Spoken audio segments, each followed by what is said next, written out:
Maharashtra news. मुख्यमंत्री देवेंद्र फडणवीस यांची लाडकी बहीण महापौर होणार, मंत्री जयकुमार रावल यांची प्रतिक्रिया। जिल्ह्याच्या विकासासाठी वित्त विभागाकडून जास्तीच्या निधीची मागणी करणार पालकमंत्री जयकुमार रावल यांची माहिती। धुळे जिल्ह्याचे पालकमंत्री तथा राज्याचे पणन व राज्य शिष्टाचार मंत्री जयकुमार रावल यांच्या उपस्थितीत आज जिल्हाधिकारी कार्यालयाच्या नियोजन सभागृहात जिल्हा नियोजन समितीची बैठक पार पडली।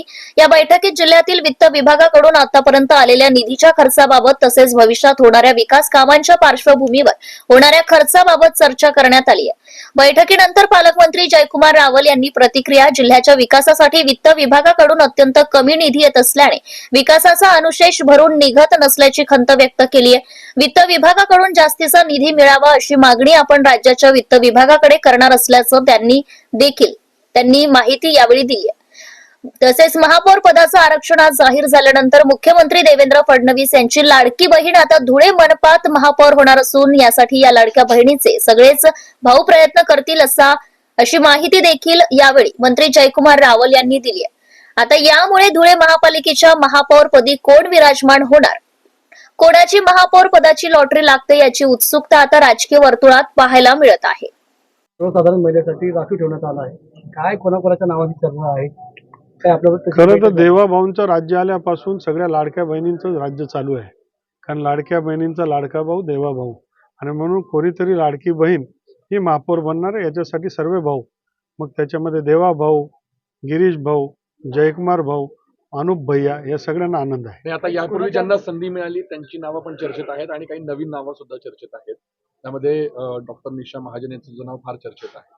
अशा वेळेला याच्या आधी संधी मिळाल्यांना पुन्हा संधी दिली जाईल की नवीन चेहऱ्याला संधी दिली जाईल? खरं तर आत्ताच तुमच्या माध्यमातून मला कळलं की आरक्षण आलंय, जनरल कळलंय, पण महिला आलं होतं हे आता कळलंय। तर आमची सगळी टीम, कोर कमिटी, सगळे लोक, तुमचे नेते बसून ते ठरवतात। Bharatiya Janata party cadre based party आहे, त्याच्यावर विचार मंथन होऊन निर्णय घेतला जातो। कोणी नेता असा प्रमुख किंवा मालक नसतो, सर्व चिंतन मंथन करून योग्य निर्णय घेण्यात आपण घेतली। त्याच्यामध्ये थोडा विलंब झाला कारण मागच्या 3-4 महिन्यापासून निवडणुकीची आचारसंहिता आहे।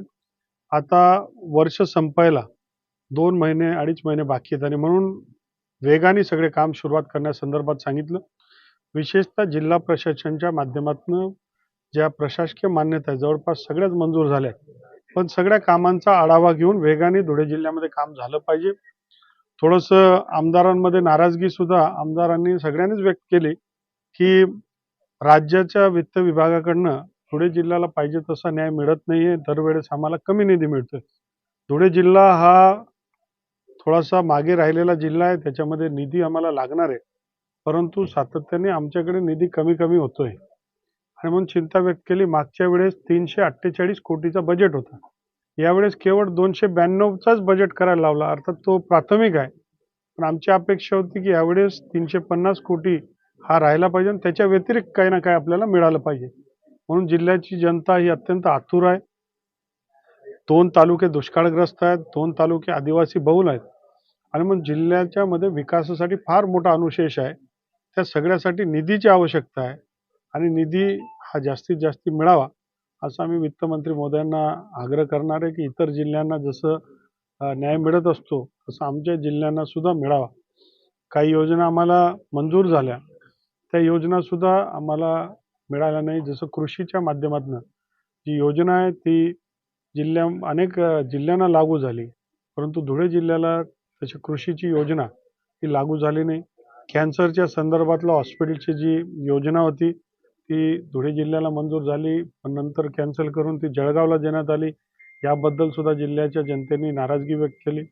मागच्या काळात आम्ही हे सुद्धा मांडलंय व उत्तर महाराष्ट्रामध्ये कृषी विद्यापीठ नगरला, अहिल्यानगरला आहे, आरोग्य विद्यापीठ नाशिकला आहे, विद्यापीठ जी आहे ती जळगावला आहे। तर धुळेचे लोक सुद्धा एकतर मग ॲग्रिकल्चर कॉलेजमधलं जो विभागणी करून ॲग्रिकल्चर विद्यापीठ आम्हाला द्यावी किंवा अजून काय आम्हाला डिफेन्स हब वगैरे काहीतरी द्यावं, कारण जिल्ह्यामध्ये मोठ्या प्रमाणात अनुशेष आहे। राज्याच्या मुख्यमंत्र्यांना आम्ही विनंती केली आणि त्यांचं विशेष लक्ष हे धुळे जिल्ह्यामध्ये राहणार आहे। काही मागासलेल्या जिल्ह्यांपैकी धुळे आहे आणि मग अधिक ताकद देण्याची गरज आम्हाला आहे।